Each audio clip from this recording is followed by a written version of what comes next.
ಮುಖವಾಡ ಕಳಚಿ ಅಂತೂ ಬಿದ್ದಾಗಿದೆ. ಆದರೆ ಮುಖವಾಡ ಹಾಕಿದವರು ಯಾರು ಅಂತ ಇನ್ನೂ ಕೂಡ ಗೊತ್ತಾಗಿಲ್ಲ. ಹಾಕಿಸ್ಕೊಂಡವ್ರು ಗೊತ್ತಾಗಿದೆ, ಹಾಕಿದವರು ಯಾರು ಅನ್ನೋದು ಪತ್ತೆ ಹಚ್ಚಬೇಕಾಗಿದೆ. ಈಗ ಮತ್ತೊಂದು ರೀತಿಯಾದಂಥ ಬೆಳವಣಿಗೆ, ಅದು ಗಿರೀಶ್ ಮಟ್ಟಣ್ಣವರ ವಿಚಾರದಲ್ಲಿ. ಯಾಕೆ ಅಂತಂದ್ರೆ ಸೋಷಿಯಲ್ ಮೀಡಿಯಾದಲ್ಲಿ ಕೂತ್ಕೊಂಡು ಬಾಯಿಗೆ ಬಂದಂಗೆ ಮಾತನಾಡ್ತಾ ಇದ್ದಂಥ ಈ ವ್ಯಕ್ತಿಯ ವಿಚಾರದಲ್ಲಿ ಈಗ ಮಹಿಳಾ ಆಯೋಗವು ಕೂಡ ಎಂಟ್ರಿ ಆಗ್ತಾ ಇದೆ.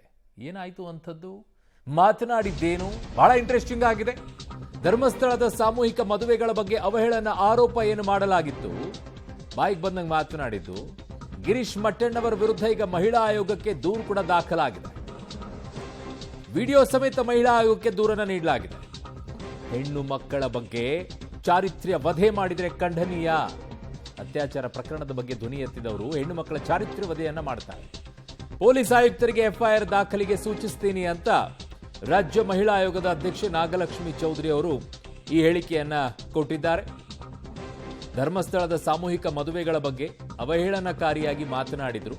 ಆ ನಿಟ್ಟಿನಲ್ಲಿ ದೂರು ಕೂಡ ಈಗ ಗಿರೀಶ್ ಮಟ್ಟಣ್ಣವರ ವಿಚಾರದಲ್ಲಿ ದಾಖಲಾಯಿತು. ಆ ನಿಟ್ಟಿನಲ್ಲಿ ಈಗ ರಾಜ್ಯ ಮಹಿಳಾ ಆಯೋಗದ ಅಧ್ಯಕ್ಷೆ ನಾಗಲಕ್ಷ್ಮಿ ಚೌಧರಿ ಆಕ್ರೋಶವನ್ನು ವ್ಯಕ್ತಪಡಿಸಿದ್ದಾರೆ. ಹೆಣ್ಣು ಮಕ್ಕಳ ಬಗ್ಗೆ ಚಾರಿತ್ರ್ಯ ವಧೆಯನ್ನ ಮಾಡಿದರೆ ಖಂಡನೀಯ ಅಂತ ಹೇಳಿದ್ದಾರೆ.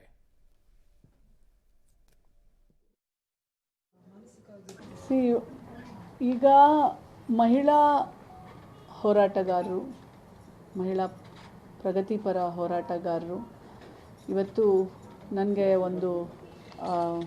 ಒಂದು ಲೆಟರನ್ನು ಕೊಟ್ಟಿದ್ದಾರೆ.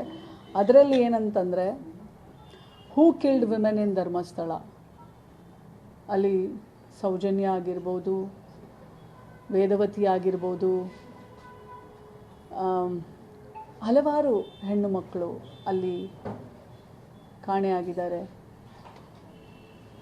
ಅವರನ್ನೆಲ್ಲ ಯಾರು ಕೊಂದರು ಅನ್ನೋ ಒಂದು ಪತ್ರವನ್ನು ನನಗೆ ಮಹಿಳಾ ಪ್ರಗತಿಪರ ಹೋರಾಟಗಾರರು ನನಗೆ ಇವತ್ತು ಕೊಟ್ಟಿದ್ದಾರೆ.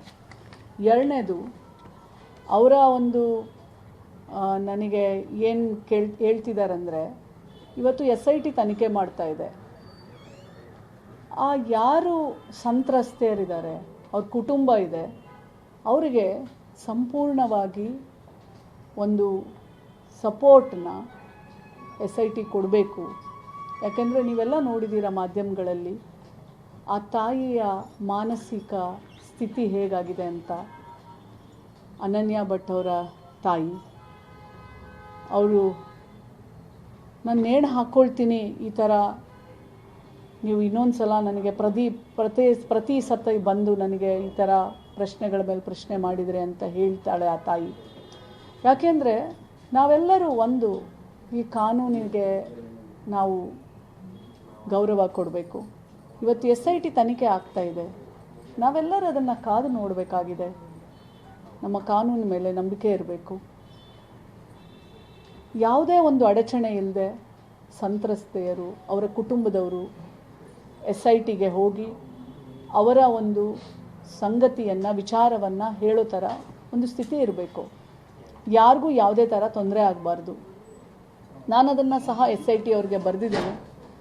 ಸುಜಾತಾ ಭಟ್ ಅವ್ರಿಗೆ ಸಂಪೂರ್ಣ ಸಹಕಾರ, ರಕ್ಷಣೆ, ಭದ್ರತೆ ಎಲ್ಲವನ್ನೂ ಕೊಡಬೇಕು. ಧಾರ್ಮಿಕ ಸಂಸ್ಥೆಯಲ್ಲಿ ನಡೀತಿರುವಂಥ ಒಂದು ಸಾಮೂಹಿಕ ವಿವಾಹದ ಬಗ್ಗೆ ಎಷ್ಟೋ ವರ್ಷಗಳಿಂದ ಸಾವಿರಾರು ಮದುವೆಗಳು, ಲಕ್ಷಾಂತರ ಮದುವೆಗಳಾಗಿರುವಂಥ ಒಂದು ಜಾಗ ಮತ್ತು ಮದುವೆ ಆಗಿರುವಂಥ ಒಂದು ಕುಟುಂಬಗಳು ಎಷ್ಟೋ ಇವಾಗ ಜೀವನ ಮಾಡ್ತಾ ಇದ್ದಾವೆ, ಮುಂದೇನೂ ಆಗುತ್ತೆ. ಇಂತಹ ಒಂದು ಕಾರ್ಯಕ್ರಮದ ಬಗ್ಗೆ ತಮ್ಮ ಭಾಷಣದಲ್ಲಿ ಹೆಣ್ಣು ಮಕ್ಕಳ ಗೌರವಕ್ಕೆ, ಘನತೆಗೆ ಕುಂದು ಉಂಟಾಗೋ ರೀತಿಯಲ್ಲಿ ಮಾತನಾಡಿದ್ದಾರೆ.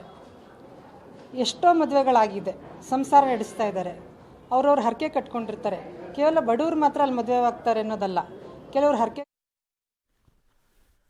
ಹರಕೆ ಕಟ್ಕೊಂಡಿರುವಂಥವರು ಕೂಡ ಎಕ್ಸಾಕ್ಟ್ಲಿ ಅದು ಪಾಯಿಂಟ್. ಅದು ಬರೀ ಬಡವರು ಮಾತ್ರ ಅಲ್ಲಿ ಹೋಗಿ ಮದುವೆ ಆಗುವಂಥದ್ದಲ್ಲ. ಇಲ್ಲ, ನಾವು ಧರ್ಮಸ್ಥಳದಲ್ಲೇ ಸಾಮೂಹಿಕ ಮದುವೆ ಆಗ್ತೀವಿ ಅಂಥೇಳಿ ಎಲ್ಲ ಉಳ್ಳವರು ಕೂಡ ಹೋಗಿ ಮದುವೆ ಆಗಿರುವಂಥ ಅನೇಕ ದಂಪತಿ ಇದ್ದಾರೆ ಅಲ್ಲಿ.